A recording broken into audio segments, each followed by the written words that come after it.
hasn't had the rosiest of careers post baseball career as far as his social media presence and some of the stuff he's done as far as broadcasting is concerned. And I'm sure that a lot of these writers are looking at these players like a Schilling or a Bonds or a Clemens, like, okay, if we're going to enshrine these men into the Hall of Fame, we want them not just based on what they did as baseball players, but what they've done, what they are as far as men off the field. It's got to be more than just what you do on the baseball field. They have to be, as nobody's perfect, of course, but they have to be the embodiment of what an ideal Hall of Famer should be, not just what they do with a baseball or a baseball bat or with a baseball glove. It's got to be what they do as far as off the field, as far as character is concerned. Yeah, well, that's my question too. Like, where does it draw the line? Yes, to being off the field to an extent. But where do you draw the line as to what you said, making sure that it's not a vendetta that someone has and because of X, situation, or because of why, he said this or this happened. Now I'm not going to vote him into the Hall of Fame. Where do you draw the line? Yes, because, no one's perfect. And yes, there's social media and, you might get into politics or you might get into something, but those are going to be things that are going to come across. I don't know. I think that it should, if it's based on your career and you're voting them off of what you accomplished in your baseball career, and you still have a, yes, you probably might not have a peachy, off the field character like all Knights and Roses, but you're gonna have your stumbles. But where do you draw the line, and when is it too much? But as there was nobody voted in this year, I know that some of these names I'm looking at least two guys I know will get in. You've got, and on the first time, you've got Alex Rodriguez. I think he could potentially be to get in next year. I know David Ortiz will get in next year. Mm-hmm. He's a Hall of Famer. He's an absolute Hall of Famer. And I know you agree with that, being a Red Sox fan. What he did for the city of Boston and that Red Sox organization makes him a Hall of Famer, no question. I think A-Rod's a Hall of Famer, absolutely. Yes. Mark Teixeira, not first ballot. Beyond Alex Rodriguez and David Ortiz, you got Jimmy Rollins, Carl Crawford, Jake Peavy, Coco Crisp, and the only other name that kind of sticks out to me is Prince Fielder. He had so many great years with the Detroit Tigers. I loved watching Prince Fielder because all he would do is hit home runs, Joe. I remember that. What he did. Oh, my gosh. Jimmy, too. Like, why not Jimmy and why not Coco Crisp? Maybe not first round, but. Potentially, yes, but they're not first round Hall of Famers. No. Not first round, but yeah. No. So I think they'll still make it in. Would you vote them in over Omar Vizquel? No. Would you vote them in over a Gary Sheffield, a Jeff Kent, a Andrew Jones? No. Mm-mm. No. Would you vote them in over a Scott Rowland?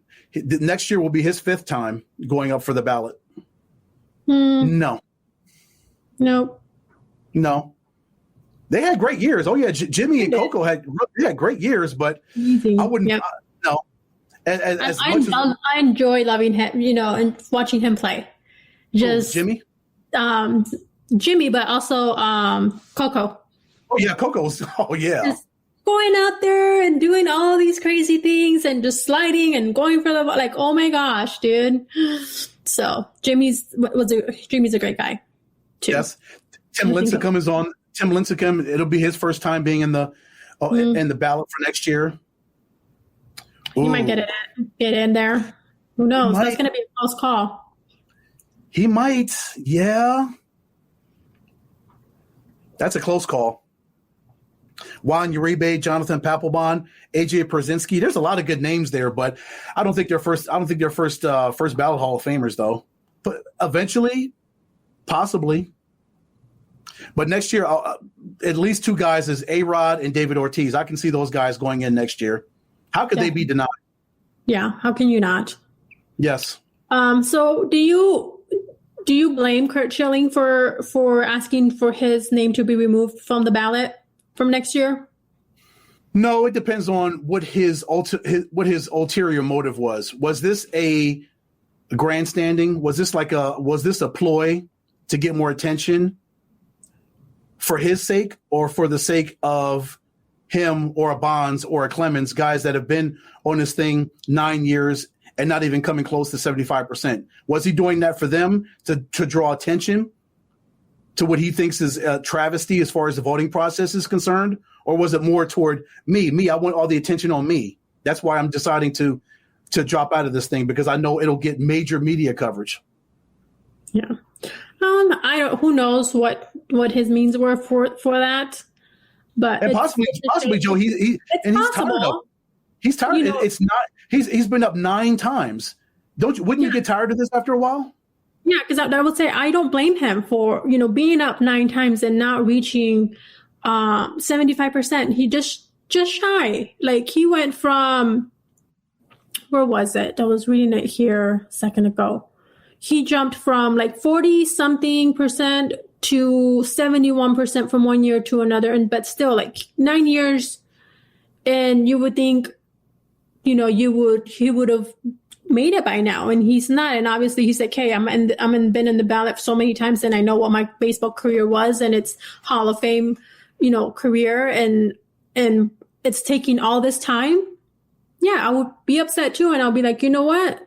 At the end of the day, probably would have. I don't blame him for doing that, and I probably may have done the same thing, or maybe, who knows?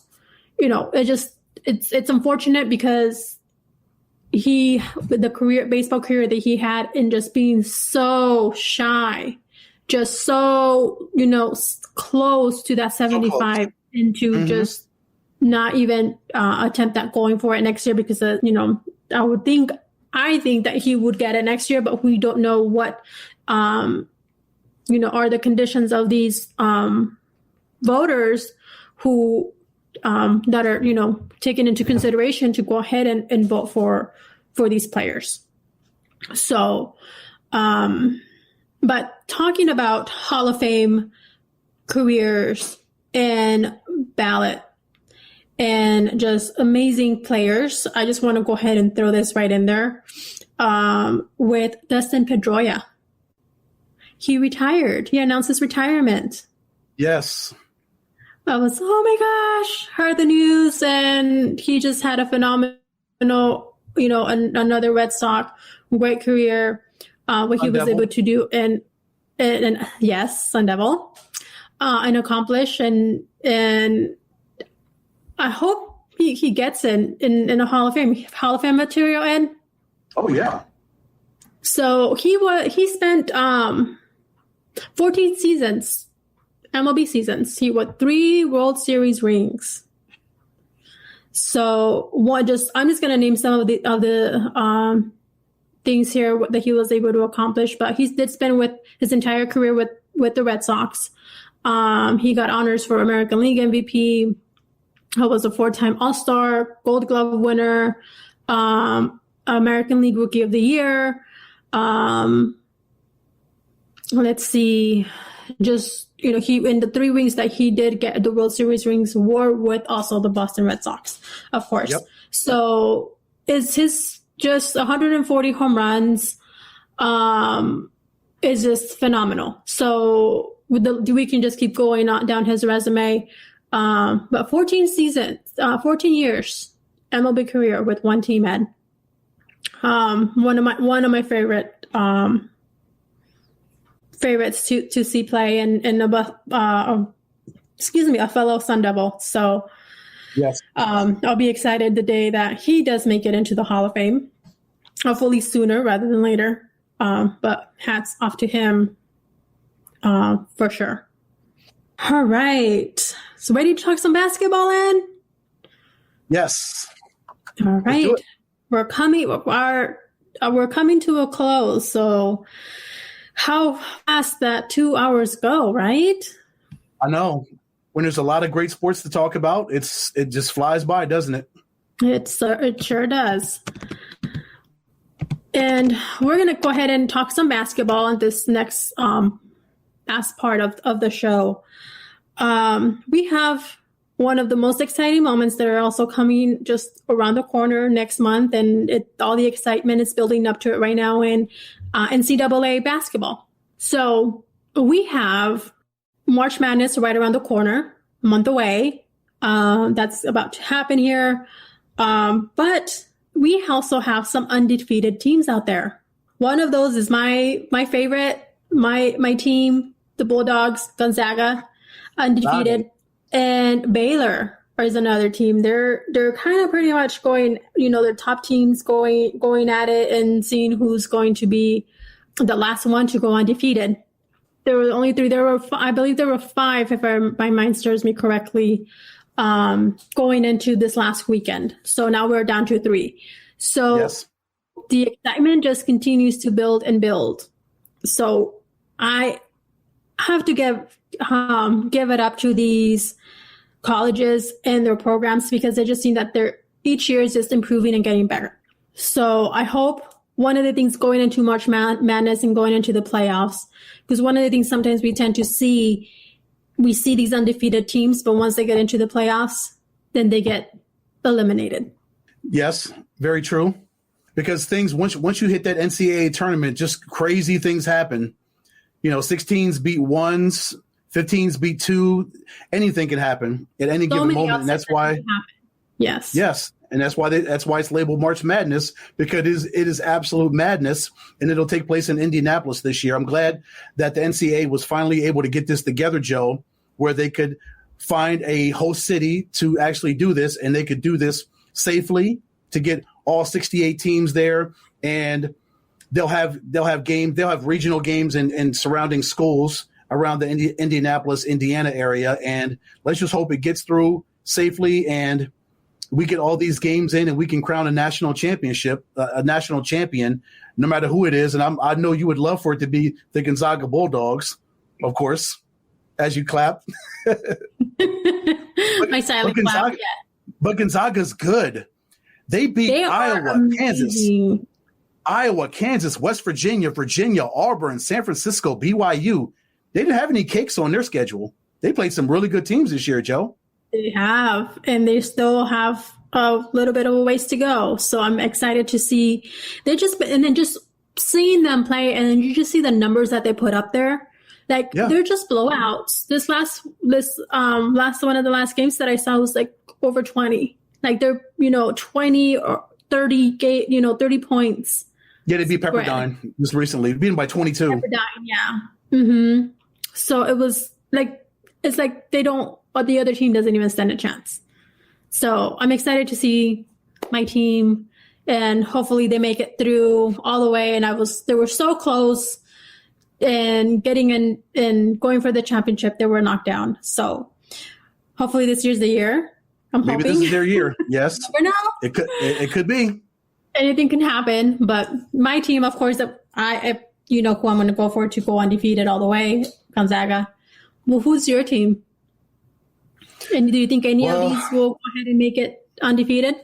Well, my team was North Carolina.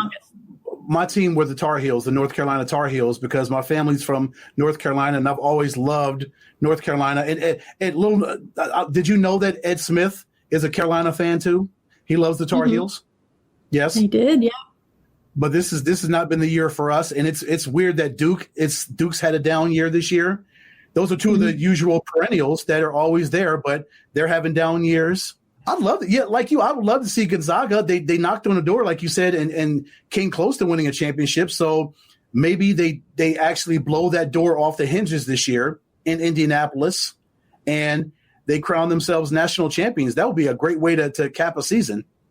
That would just totally make my year. That would be so awesome. I would love that. It would. Would a Packers Super Bowl or a Gonzaga championship cap your year off better? Do I have to answer that? Yep. Just like you asked me my Super Bowl pick, I had to answer it. Yes. Is that an answer? Yes. Yeah, that's a roundabout way of answering it, but yeah, I'll take it. Either I would take it, either one wins or both of them win in a year. That would be my year. But yeah, I'm excited to see get into some more college basketball, being that football's over, and then I'll have a little bit of a in between before baseball starts. Fingers crossed.